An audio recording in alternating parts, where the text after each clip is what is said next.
ఈ ఆవుకి డెలివరీ చేయడానికి లిటరలీ 3 గంటలు కష్టపడ్డాం. Hi, welcome back to vets on gram. Morning నుండి ఇబ్బంది పడుతుంది కానీ బిడ్డ బయటికి రావట్లేదు అని కాల్ వచ్చింది. కానీ ఆ ఫార్మర్ వాళ్ళ ఇల్లు చాలా రిమోట్ ఏరియాలో ఉంది. ఇంకా almost 2 kilometres bike and 1 kilometre walk తో రీచ్ అయిపోయినా.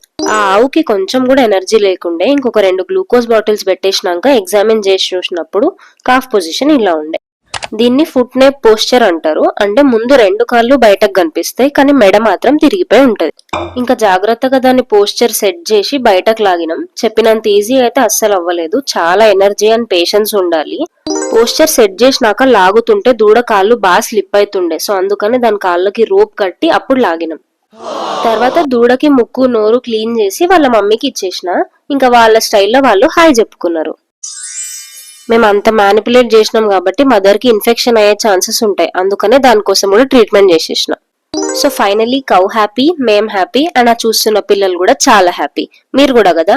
అయితే వీడియో లైక్ చేసి ఛానల్ ని ఫాలో అవ్వండి. అసలు ఇలా ఎందుకు అవుతుందో ఫ్యూచర్ వీడియోస్ లో డిస్కస్ చేద్దాం.